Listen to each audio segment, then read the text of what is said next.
and he was losing conscious, so he was not responding at all. So they were intubating him, and then my well-wisher, he called me, he said like, Ganesh, what do you want me to do here? I said like, whatever the money they want, I don't care, right? I mean, you cannot just let someone to die like this. I mean, just like 15 minutes younger than me. I mean, there are a lot of things you got to do in your life, right? I mean, you'll be doing a lot of things. I mean, I'm okay if someone is driving and then get killed. That's okay, because you don't even realize what's happening. But this is pain. I mean, I was assisting a couple of patients in my life when I was there in Vellore with my wife in CMC.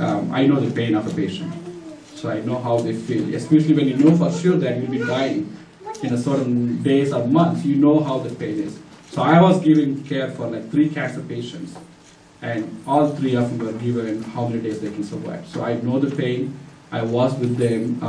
1 survived, and 2 didn't make it, but it took almost 2.5 years for them to say goodbye to the world. So I know the pain. So I said like, I was crying, I was totally out of control, I was like pleasing, I was saying like, please do anything you want, I don't care. Whatever the money it's gonna take, I can send it right away. But my my well-wisher, my ex-boss, he's like, Ganesh, I have all the money they want. I have that in my cash right now. He's a big business person basically. He can make, in Indian money, it's like million is not a big deal for it. That kind of person. So if I say I need $1 million there, million Indian rupees, he can get the money within 5-10 minutes. That kind of capability. So he said like, I have the cash right now. And he was saying, Ganesh, don't mistake me. We can put him under ICU, but in my personal opinion, he's not going to make it because he's losing consciousness, everything. And then he said like, I have a doctor, my friend is here, and if you want, you can talk to him also. So I said like, give me the number, and then I gave his number, his doctor friend number, and I called the doctor.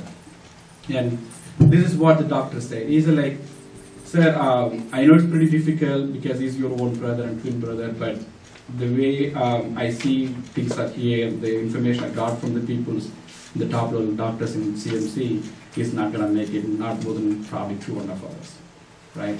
Then I was like losing my hope, because he's a doctor basically, not a person. I mean, he's a doctor. He's doing his practice right across the CMC, and he was explaining all these things to me. So I was like, okay, let me talk to my family now. So until then, I was really talking to other people. So I called my mom. This is very, very difficult for any mom in the world. She said like, no, he's not gonna make it. I want to take him with me. And then the doctors are saying, yeah, I mean, we can take him to the ICU, no problem. We can put him there. He can, the vegetative stable. I mean, that kind of condition. But they say like, no, he's not gonna make it. Maybe not more than 6 hours. If you put him in the ICU, maybe that may probably put another 2-3 hours of lifetime. But they say like, he's not gonna make it because it's all gone. I mean, they don't see any vital sign anymore. They are losing. He was not responding. He was not conscious at all. So he was artificially intubated basically. And then my mom said, yeah, don't know Ganesh. Let me take him. I cannot receive him as a dead body from this hospital. So when this was happening, and then my lovely wife, it was like 7 a.m. on the next day morning, and I called my wife. Then I was kind of broke. I was crying, and she was like, "What happened?" I said, "Like, this is what happened, and this is what's happening right now." And she's a nurse, right? So she knows. The moment I explain all those things, she knows what's happening right there. And she was trying to say that, yeah, don't worry, we will pray. And for all your information, she has her own prayer team. They do a prayer conference every day from 12:30 to 2:30. That is leading by Sister Joyce. And I couldn't call anybody. I did not even call brother. For everything that's happening to me, I always just call brother right away. But that time I was like kind of blank.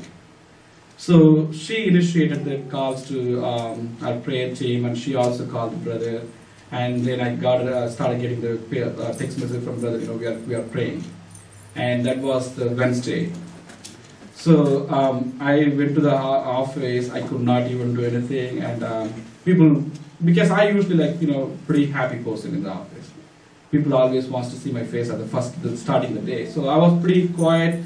I tried not to get emotional, but few minutes later, people kind of realizing, what's happening, Ganesh, is something wrong because you are not as usual, Ganesh. I was like, yeah, my twin brother is dying. They thought I'm kind of joking because I was not a serious person at all in my office. They said, like, come on, Ganesh, you don't want to make a joke with your own brother. I said, I'm serious. Then it was a pretty difficult time. We are in a pretty time crunch in our project, and we had a policy at the time not to even give more than one day off to anybody, the key people in the project.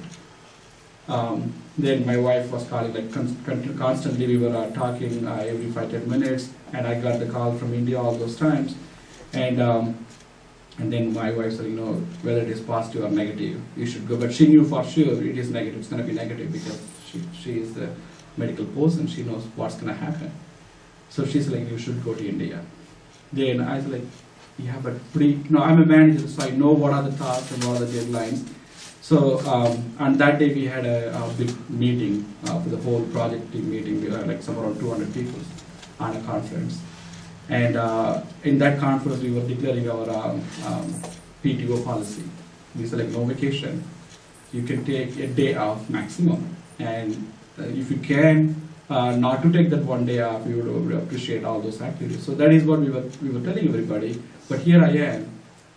I need to make an exception there. And I am there, who was also assisting the policy and everything, setting up the policy. But I'm saying, I gotta go. So I made the project manager is my immediate supervisor as well.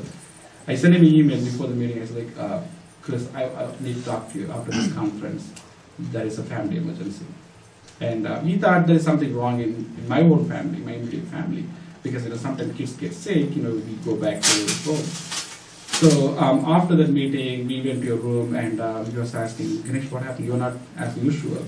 Then I cannot control. The tears started coming out. I said, my twin brother is dying. And I want to be there before he is buried. That was my statement to him, because I knew it's going to take at least 24 hours to go to India, but it was such a peak time. December time, you can imagine, you cannot get the ticket at all to India. So I know for sure that even if I make a travel arrangement, I may not be able to see him alive, because they select 2.5 hours to 3 hours as a maximum lifetime. But what I was thinking back in my mind, at least I want to see him before they bury him, right? So I said, Chris, I want to be there. At least, I know, I don't know that he's going to make it until I reach, but I want to see his face at least before he goes. He said, Ganesh, take the days you want. It doesn't matter week or weeks. Sometimes you think about something, think about a song that comes and stays in your mind, and you have no clue why it is, and that happens to me many, many times.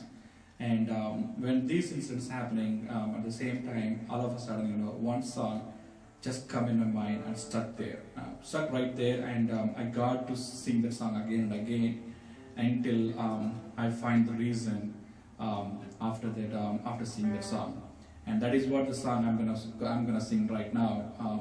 This is a song in our language, in Indian language, Tamil, and we have the translation for that song.